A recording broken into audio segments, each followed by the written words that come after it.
नमस्कार, शेगाव लाईव्हमध्ये आपले स्वागत आहे। मी संतोष देठे। आपण आज पाहणार आहोत रिसोड तालुक्यातील जलतारा योजनेविषयी माहिती। रिसोड तालुक्यातील रिठद गावी जिल्हाधिकारी यांच्या हस्ते जलतारा योजनेचा शुभारंभ कार्यक्रम संपन्न। रिसोड तालुका प्रतिनिधी नारायणराव आरू पाटील। रिठद गावात जिल्हाधिकारी भुवनेश्वरी एस यांच्या हस्ते महात्मा गांधी रोजगार हमी योजनेअंतर्गत जलतारा योजनेचा कार्यक्रम संपन्न झाला। यावेळी सुरुवातीला जिल्हा परिषद प्राथमिक केंद्रीय शाळा क्रमांक 1 येथे येऊन जलतारा योजनेचा जनजागृती कार्यक्रम जिल्हा परिषद शाळेच्या विद्यार्थ्यांच्या माध्यमातून गावातून रॅली काढून सुरुवात करण्यात आली। या रॅलीला जिल्हाधिकारी भुवनेश्वरी एस यांनी हिरवी झेंडी दाखवून सुरुवात केली। नंतर गावातील संत सभागृहात जलतारा योजना राबवण्यासाठी शेतकऱ्यांना जिल्हाधिकारी यांनी मार्गदर्शन केले। माहिती आवडल्यास शेगाव लाईव्ह चॅनलला सबस्क्राइब करा, शेअर करा, फॉलो करा।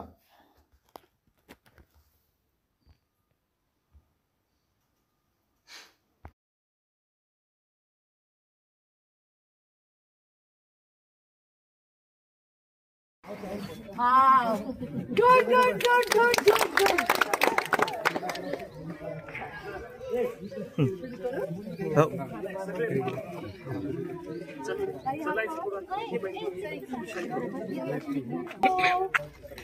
चला आराम ना। एकच नारा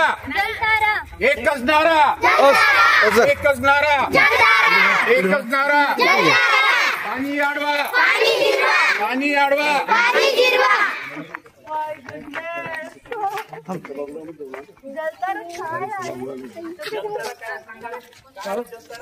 सभागृह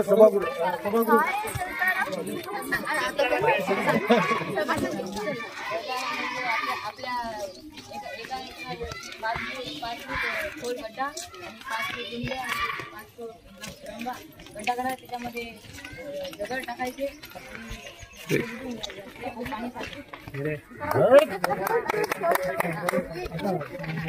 खूप छान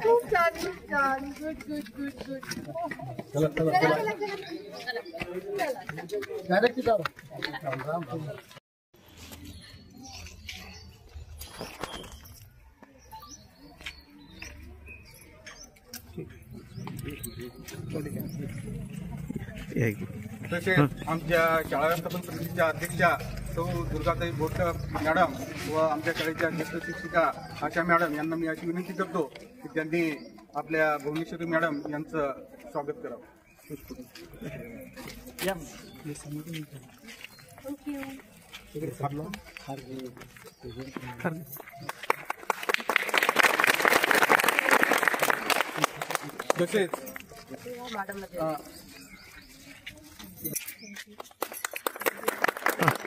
तसेच आपल्या गावच्या प्रथम नागरिक, आपल्या गावच्या सरपंच आमच्या भगिनी सो पंचफुलाबाई आंबोरे यांचं स्वागत आशा मॅडम करतील।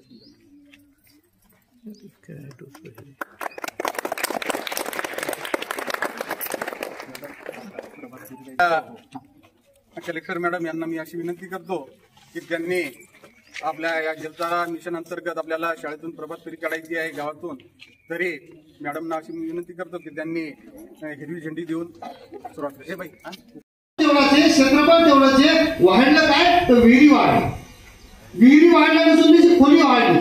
पूर्वी विहिरी किती खोल होते आपल्या 30 फूट असतील, 20 फूट असतील, 40 फूट असतील, आणि आज किती आहे? आज 60, 70, 100। मला सांगा तुमचा तो जेव्हा कमी खर्चात असा जलतारा घ्यायचा आहे। रोजगार हमी योजनेमार्फत याच्यामध्ये अनुदान आहे। जे अल्पभूधारक शेतकरी आहे 5 एकराच्या आत, तर त्यांच्यासाठी ही योजना आहे। त्यांच्यासाठी जॉब कार्ड असणं आवश्यक आहे। परंतु इथे मॅडम यासाठी आलेले आहेत की हे जे पाणी जिरवायचं आहे आपल्याला आणि पाण्याचं बचत करायची आहे, जेणेकरून आपल्या विहिरी भरलेल्या राहतील। तसेच आपल्या जे जमीन चिबडण्याचा जो मुद्दा असतो, जसं आपलं अतिरिक्त पाणी झाल्यावर आपली जमीन चिबडते, त्यामुळे आपलं नुकसान होते। तर हे दुहेरी असा फायदा याच्यामध्ये आहे। जे अल्पभूधारक शेतकऱ्याव्यतिरिक्त 5 एकराच्या वरचे जे शेतकरी आहेत त्यांनी स्वयंप्रेरणेने स्वयंस्फूर्तीने यामध्ये आता उन्हाळ्याचे दिवस आहेत, बऱ्यापैकी आपल्याला शेतात कामं नाहीत, म्हणजे अशी आपल्याला परिस्थिती निर्माण करायची आहे की पुढचं एखादं उन्हाळी पीक आपण घेऊ शकलो पाहिजे. तर त्या अनुषंगानेच मॅडमची अशी तळमळ आहे. मॅडमला असं मी नेहमीच म्हणते किंवा मॅडमविषयी नेहमीच बोलते की मॅडम तर खूप दूरून आलेल्या आहेत तामिळनाडूवरून, परंतु मॅडमची खरंच अशी कळकळ आहे. मॅडमनी आपल्या वाशिम जिल्ह्याची नाळ चांगल्या प्रकारे ओळखलेली आहे की आपण शेतीमध्ये जर काही करू शकलो, शेतकऱ्यांसाठी काही करू शकलो तर नक्कीच तिथल्या शेतकऱ्यांचं जीवनमान आणि आर्थिक जे उन्नती आहे ती होऊ शकते शेतीमधूनच. त्यासाठीच मॅडमनी शीर हा प्रोजेक्ट पण खूप चांगल्या प्रकारे राबवत आहे आणि रिठल गावातूनही याच्या मॅडम चांगला रिस्पॉन्स आहे. तर त्या अनुषंगाने आता मॅडम आपल्याला यात आपल्याला मार्गदर्शन करणार. आता तुम्ही तिसरा पीक घेण्याचं शक्य असणार आहे. आता तिसरा पक्ष तुम्ही कोणता पीक घेणार आहे ते कसं निवडणार? पाण्यावर किती पाणी आहे त्याच्या हिशोबाने कोणता पीक घ्यायचं. पाणी कुठे खूप कमी आहे ते त्याच्या हिशोबाने पीक घेतात, पाणी कुठे जास्त आहे पाणीच्या हिशोबाने पीक घेतात. तुमच्यासाठी तुमचं लाभदायक पीक काय आहे ते घेण्याच्या बद्दल तुम्ही निवड करायला एक स्वतंत्र पाहिजे. आता तुमची गावात ऑलरेडी आहे, आपण नवीन नवीन प्रयोग करतात. का बरं करतात? तुमच्याकडे पाणी आहे.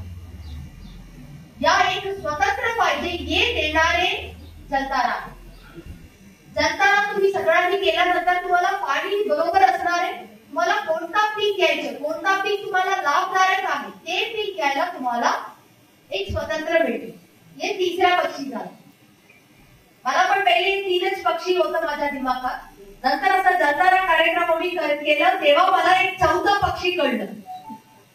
भाऊचे चक्र असतात ना, तुमच्या शेतात पाणी येऊन माझ्या शेताचं पिकाचं नुकसान केलं, कपडे पकडून झगडा करतो, होतं का नाही? बारिशी नाही ते थांबून जाणार. भाऊचे नाळे अजून दुसरा माणूस असेल तर अजून झगडा होतात. एक गावाच्या एक आनंदाचं वातावरण करायचं. हे जलतारांच्या मुळे तुम्हाला असा एक छोटा झगडा असतात हे खतम होऊन जाणार. गावात एक आनंदाचं वातावरण राहणार. हे 4था पक्षी. चांगला आहे ना 4 पक्षी? आता तुमचे एक प्रश्न असणार आहे की तुम्ही का पण नरेगा म्हणता ते वाट. विहीरला पण तुम्ही नरेगा म्हणता ते आणि आता जलताराचं पण तुम्ही नरेगा म्हणता ते. आमचं डीपीसीचे बजेट आहे 280 कोटी. आम्ही आमच्या जिल्ह्याला 14,000 नरेगाच्या विहीर मंजूर केलं.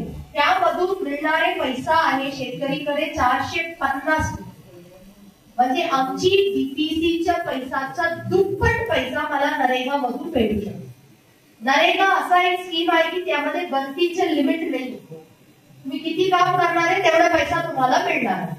आता मी इथे बसून सांगू शकता का मला आता रस्ता करायला 1000 कोटी पाहिजे? शक्य आहे का? नाही. जिल्हा छोटी आहे ना आमची आणि बजेट तेवढंच आहे. त्यांना सगळं जिल्ह्यामध्ये वाटप करायची असणार आहे.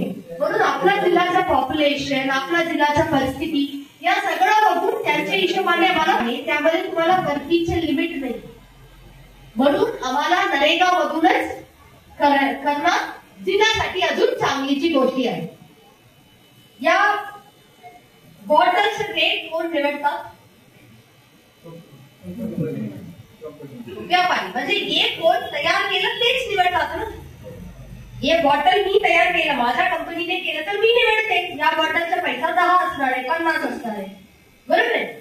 आता हल्दी कोण तयार करतात? तुम्ही. रेट कोण निवडतात? व्यापारी. का बरं? तुम्ही का निवडत नाही? आपण का निवडत नाही? प्रक्रिया नाही, तुमची हातात आहे. त्यांच्यासाठी एकच करायचे, तुम्ही एकत्र यायला पाहिजे. सामूहिक.